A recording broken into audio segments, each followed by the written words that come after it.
Nowadays, almost every game is either Souls-like or inspired by the Soulsborne series. Every year, tens of Souls-like titles are released on different platforms and the numbers are increasing, so much that people can make annual top 10 videos about these games and rank them from worst to best. Now the thing is, how did a genre that people were dismissive of at first become so popular that we can see its traces in every game with sword fights?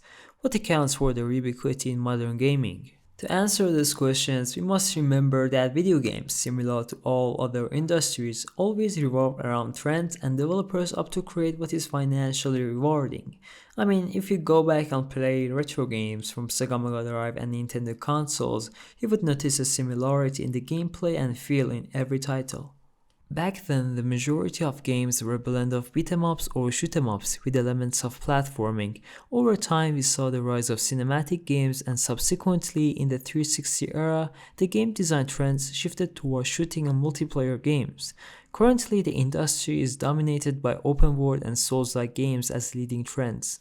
As every trend emerges, studios either develop a new IP or change their existing franchises to match recent trends. Sometimes they fail, sometimes they succeed. This has been the industry's approach to video game design, and I don't anticipate it changing.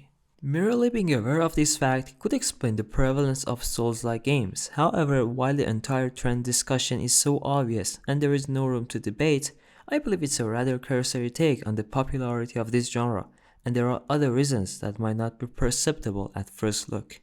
The first controversial point I would bring up is that Souls-like games are typically less expensive and easier to develop.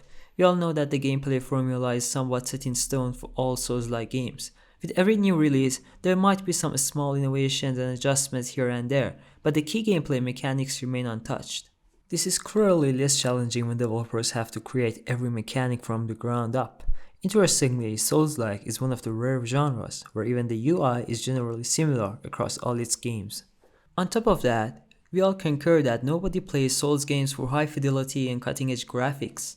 They don't use performance captures, the protagonist is invariably silent, and there is a little number of NPCs. Also, their unique method of storytelling is a valid justification to avoid using grand cutscenes. This is not related to the topic, but it's worth pointing out that it's quite hard to tell a story in video games without cutscenes, and Souls games are prime recent examples that have successfully integrated the story and gameplay. Therefore, the cutscenes are mainly used for boss introductions and transitions. By placing less focus on this stuff and reducing the emphasis on cinematic, photorealistic, and technical achievements, these games become less costly to make, leaving the developers with more resources and money to invest in art and level design. This is why From Software's games have progressively excelled in terms of art and environmental aesthetics, but have seen little advancement in graphics. Just compare Demon's Souls and Dark Souls with Elden Ring to see how Elden Ring surpasses them in beauty and artistry by trillion-fold. And if you look into recent Souls-like games, it reveals that most of them came from new or struggling studios launching their first game.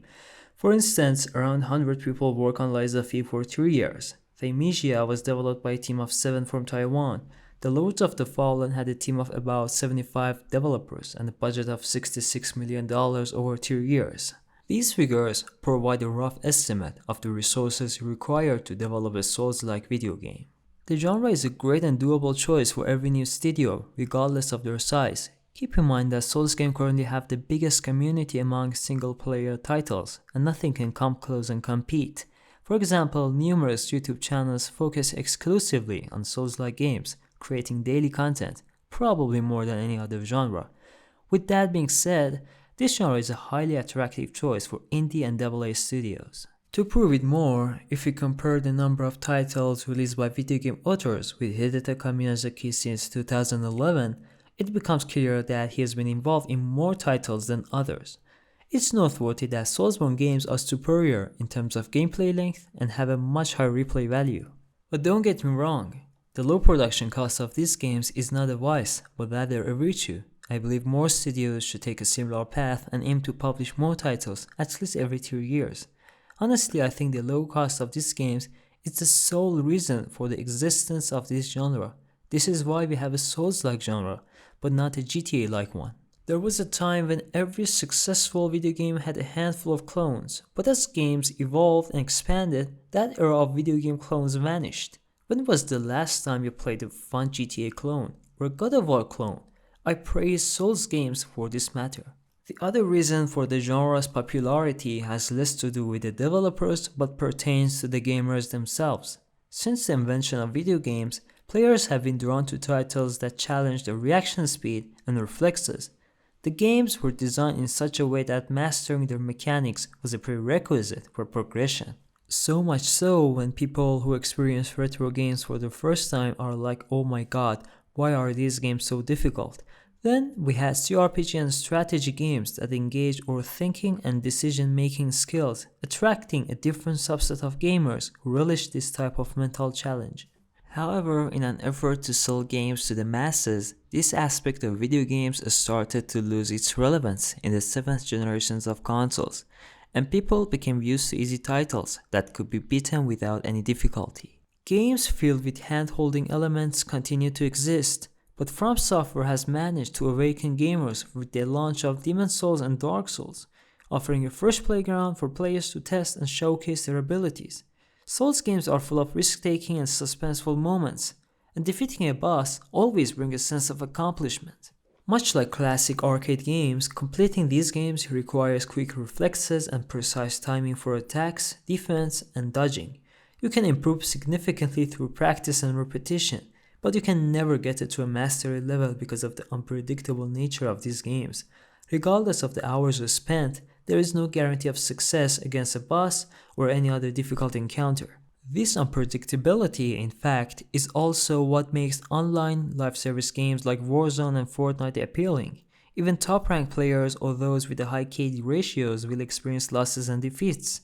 There is always room for improvement, which ensures these games never become dull and remain fresh for eternity. We always need difficult games that put our gaming skills to the test. Souls games serve as the modern equivalent of tough arcade and retro games, and they are here to stay until they are replaced with something better, which doesn't seem likely in the near future. With all that being said, I still have one problem with Souls-like or Souls-inspired games. They seem to be overdoing it. Not every game requires a blocking and parrying system. Making challenging games is appreciated, but a touch of creativity would be nice, instead of using the proper timing challenge for every single combat scenario.